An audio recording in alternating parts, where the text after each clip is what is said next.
কত সুন্দর, কতটা বড়, এইখানটাতে কত থান আছে। এই জায়গাটাতে এসে যদি একটা সেলফি না তুললাম তাহলে আর কি করলাম। ভেতরটাতে ভিডিওগ্রাফি করতে দেয় কিনা আমি জানি না, তবে যেসব ভিডিওগুলো দেখছিলাম করতে দেয় না বলেছিল। কিন্তু মন্দিরের ঠিক ওপরটাতে চূড়াটা ধরে একটা ক্লিক। তো এই হলো প্রবেশ পথ। প্রথমটাতে ঢুকেই এই জিনিসটা, এই মেঝেটা কিন্তু প্রচুর সমস্ত কাজ কার্যগুলো আছে, কত সুন্দর লাগছে। কত পুরোনো দিনে যেসব সিমেন্টের কাজ করা যেন মনে হচ্ছে। সব কি জিনিস, যে আর্কিটেকচার একদম দীঘা স্টেশন থেকে পর্যন্ত দেখতে পাওয়া যায়। তবে এগুলো সব আর্টিফিশিয়াল নয়, এগুলো কিন্তু সব আসলেই। ঠিক আছে, এই যে মেন মন্দিরের সামনেটাতে আসলাম, বিষ্ণু মহারাজের, খুব সুন্দর লাগছে। এখন আমরা সোজা রেডি হয়ে নিলাম, তারপর রেডি হয়ে নিয়ে এবার চলে যাবো আমরা স্নান করতে। চিলি চিকেন আর সাথে কি জানো, কি পরোটাটা, লাচ্চা পরোটা। এই সিঁড়িটার মধ্যে দেখো লাইটগুলো যেগুলো দেওয়া আছে সেগুলো জ্বলছে মাঝে মাঝে। মানে না আসলে রাত্রেবেলার এই দৃশ্যটা হয়তো দেখতেই পারতাম না। লাইটটাতে এখানটাতে স্ক্রিনটা এত সুন্দর গ্লো করছে। এই হচ্ছে রাত্রিরের জগন্নাথ দেবের জগন্নাথ মন্দির। সকালের দৃশ্যটা একরকমের, আর রাত্রের দৃশ্যটা কিন্তু একটু আলাদা রকমের।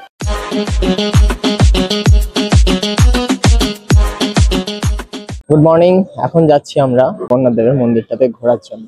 জগন্নাথ দেবের মন্দিরটা ওপেন হয়েছে ঠিকই, কিন্তু আমার এর আগে দেখা হয়নি। তো দেখা যাক, একটু সামনেটাতে যাওয়া যাক। জগন্নাথ মন্দিরটা প্রথমবারের জন্য এক্সপ্লোর করবো, প্রথমবারের জন্য দেখবো কতটা ভালো লাগে, কতটা সুন্দর লাগে। সেটা কিন্তু আমার বেশ ভালোই লাগবে। বন্ধুরাও যাচ্ছে, বন্ধুদের সাথে ঘুরবো ফিরবো, অনেকটাই মজা হবে। চলো যাওয়া যাক। এখন সময় হয়েছে একটু ঘুগনি দিয়ে মুড়ি এটা খাবার।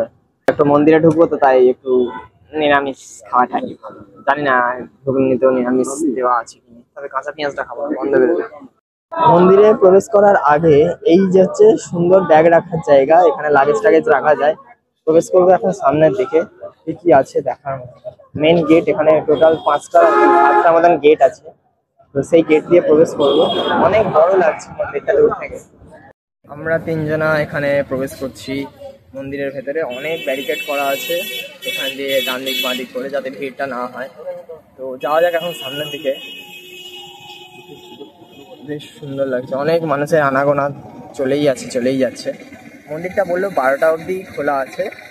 তো কটা অবধি এখন খোলা থাকে ঢুকি। আমরা 12টাতেই ঢুকছি।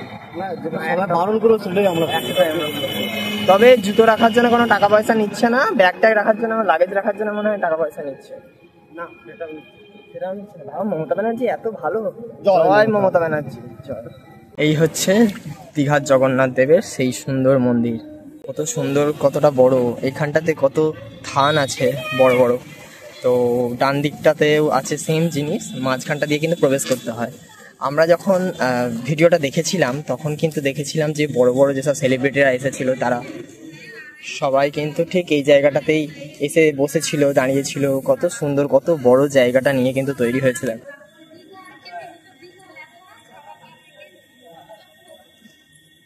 এইগুলোতে বড় বড় পাতা আছে, পাপোছ পাতা আছে। সামনের দিকে যাওয়া যাক, এখানে অনেক ছবি তোলা যাবে, কিন্তু অসাধারণ লাগছে দেখতে। অনেক বিশাল বড় স্পেস নিয়ে কিন্তু তৈরি হয়েছে এই জায়গাটা। কোথায় একটা দেখছিলাম যেন, মানে কোথায় একটা দেখছিলাম খুব সুন্দর, বেশ মানে কত একর জায়গা নিয়ে এটা তৈরি। দেখো কত সুন্দর সুন্দর 3টে এরকম প্রদীপ উজ্জ্বলনের মতন থাম করা আছে। ঠিক আছে, এদিকে 3টে 6টা অনেক বড় স্পেস নিয়ে করা। এই যে মন্দিরের যেই প্রদীপগুলো আছে, এই প্রদীপগুলো কিন্তু রাত্রেবেলায় লাইটটা জ্বলে। মানে এটা তো আর প্রপার প্রদীপ নয় যে জল দিয়ে, সরি প্রদীপ দিয়ে, প্রদীপটার মধ্যে তেল দিয়ে রোজ করবে, তো সেটা তো সম্ভব নয়। যাই হোক, ওই জন্য ওটা ইলেকট্রিকের ওপর দিয়েই করে দিয়েছে। খুব সুন্দর লাগছে এটাতে প্রবেশ করার জন্য। যেইটাতেই একদম প্রবেশ করছে সেটা দিয়েই আবার বেরোনোর পথ অনেকটা সুন্দর। সামনে এখানটাতে কালো রঙের একটা পাথর আছে, ঠিক কি নাম আছে। এই জায়গাটাতে এসে যদি একটা সেলফি না তুললাম তাহলে আর কি করলাম। ভেতরটাতে ভিডিওগ্রাফি করতে দেয় কিনা আমি জানি না, তবে যেসব ভিডিওগুলো দেখছিলাম করতে দেয় না বলেছিল। কিন্তু দেখা যাক, তাও চেষ্টা করবো একবার, যদি সম্ভব হয় বা দেখতে পারি। তো এখানে এসেছি আর আমার সিগনেচার পোজটা দেবো না সেটা তো হতেই পারে না। মন্দিরের ঠিক ওপরটাতে চূড়াটা ধরে একটা ক্লিক, এরকম ভাবে একটা ছবি তুলে নিয়েছি। তো এই হলো প্রবেশ পথ। এই প্রবেশ পথ দিয়ে আসলাম, এটা হচ্ছে মানে মেন গেটটা। ঠিক আছে, এখান দিয়েও আসা যায়, ওইদিকে সামনে ওই দিকটা থেকেও আসা যায়। পিছনে জায়গা আছে, অনেক জায়গা ঘেরা আছে, অনেকটা জায়গা আছে, সেই জায়গা থেকে তোমরা আসতে পারবে। ভেতরটাতে ভিডিওটা বোধহয় করতে দেয় না কাউকে, তো ফোন বের করে দেখতে পারলাম না যে ভিডিওগ্রাফি করছে বা কিছু এনিথিং। এখন আমরা যাব ভেতরটাতে, একটু দেখো। আমার 3 বন্ধুরা আমরা এসেছি, বেশ ভালো লাগছে। প্রথম থেকেই ঢুকে মানে প্রথমেরটাতে ঢুকেই এইটা লাগছে খুব সুন্দর। প্রথমটাতে ঢুকেই এই জিনিসটা, ছবি তুললাম, ফটো তুললাম, ভিডিওগ্রাফি করছি। এখন খুব ভালো লাগছে, বেশ সুন্দর লাগছে। অনেকে এসছে, বহু মানুষজন, অনেক এজেড মানুষরা আছে যারা এসছেন, দর্শন করছেন। তবে এই মেঝেটা কিন্তু প্রচুর স্লিপ, যারা আসবে একটু সাবধানে পা টিপে টিপে হেঁটে গেলেই সবচেয়ে ভালো হয় বোধ হয়। আর এই যে সমস্ত কাজগুলো আছে কত সুন্দর লাগছে, কত পুরোনো দিনে যেসব সিমেন্টের কাজ করা যেন মনে হচ্ছে। আর এই জিনিসটা কিন্তু অনেকটা বড়, এটা দেখতে মনে হচ্ছে কাছে হলেও বহু বড়। এসব কী জিনিস যে আর্কিটেকচার, একদম দীঘা স্টেশন থেকে পর্যন্ত দেখতে পাওয়া যায়। চতুর্দিকটাতে রয়েছে কিন্তু খুব সুন্দর পদ্ম ফুলের চাষ করা আছে। তবে এগুলো সব আর্টিফিশিয়াল নয়, এগুলো কিন্তু সব আসলই, ঠিক আছে। এগুলোকে আলাদাভাবে সব নিয়ে এনে সব বসিয়েছে, বেশ ভালো লাগছে। ফুল ফুটে থাকলে আরো বেশি ভালো লাগতো।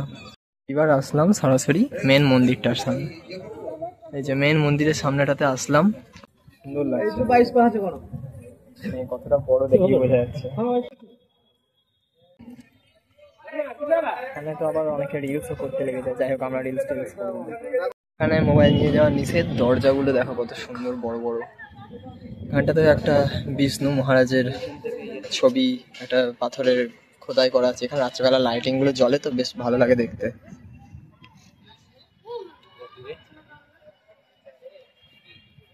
কত বড় মন্দিরটা, আমি সেটাই দেখছি, ভালো লাগছে। তবে খুব সুন্দর লাগছে, যতটাই দেখছি তত যেন অবাক হয়ে যাচ্ছে।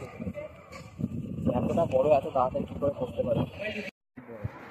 কত সুন্দর লাগছে গোটা এরিয়াটা। এবার আমরা পিছিয়ে যাচ্ছি, দূরে দেখতে পাওয়া যাচ্ছে রথ, খুব সুন্দর দাঁড়িয়ে আছে। সেই রথ কিন্তু আসতে পারিনি, যাই হোক কি আর করা যাবে। তাই রথের পর পরেই এসে দেখছি এই মন্দিরটা কতটা সুন্দর। যাদের দেখা হয়ে গেছে অবশ্যই কমেন্ট করে জানিয়ে।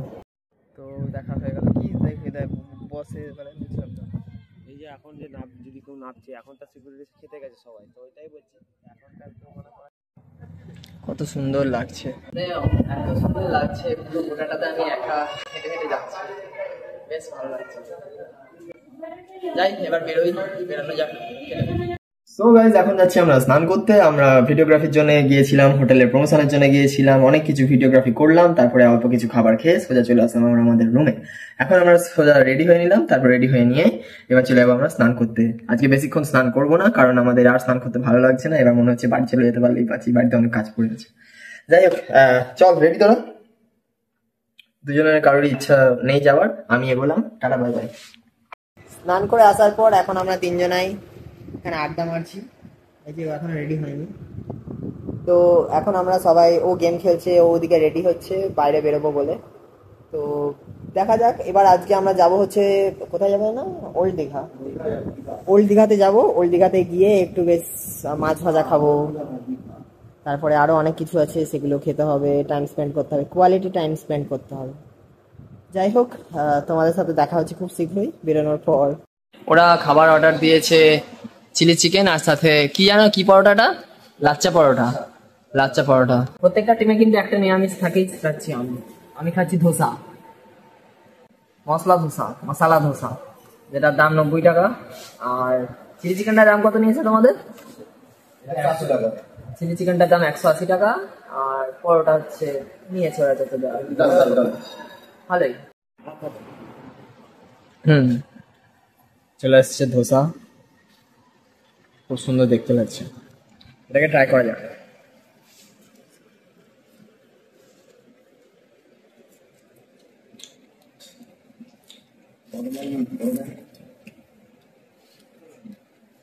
রাত্রেবেলা ওল্ড দীঘাতে কত সুন্দরভাবে এখানে লাইট দিয়েছে।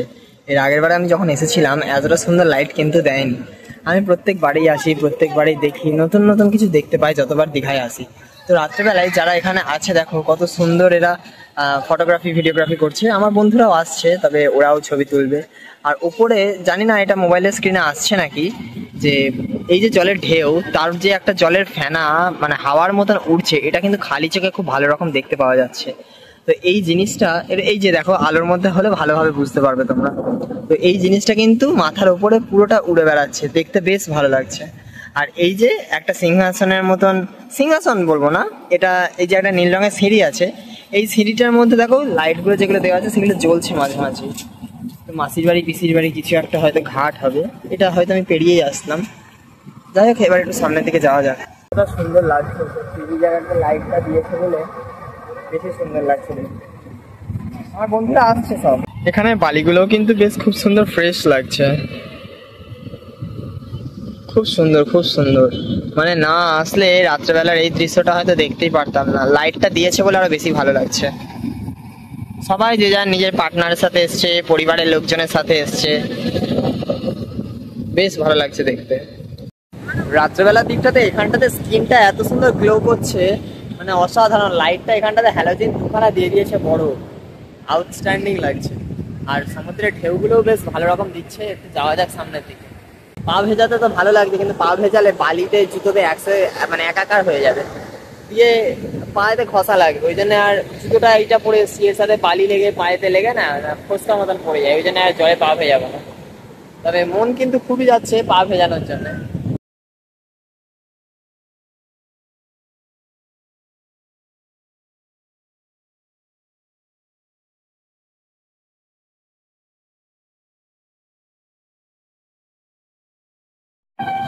এই হচ্ছে রাত্রিরের জগন্নাথ মন্দির। কত সুন্দর লাগছে, লাইট অনেক ভালো লাগছে দেখে, বেশ সুন্দর লাইটিং দিয়ে করে রেখেছে। দূর থেকে দেখতে যে কত সুন্দর লাগছে, লাইটিং দিয়ে সাজানো, কত বড়। সকালের দৃশ্যটা একরকমের আর রাত্রের দৃশ্যটা কিন্তু একটু আলাদা রকমের। সকালে লাইট কিছু জ্বালানো থাকে না, তাই সেটা অতটাও ভালো লাগে না, কিন্তু রাত্রেবেলায় লাইটটা জ্বলছে বেশ ভালো লাগছে। যেন মনে হচ্ছে যে কিছু একটা মানে এর উপর দিয়ে আগুন ফেলেছে।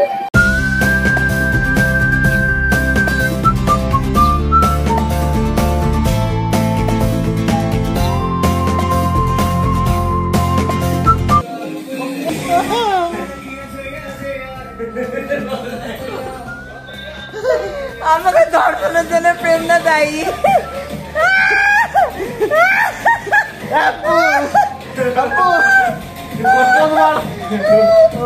আমার মৃত্যুর জন্য প্রেরণা দেয়।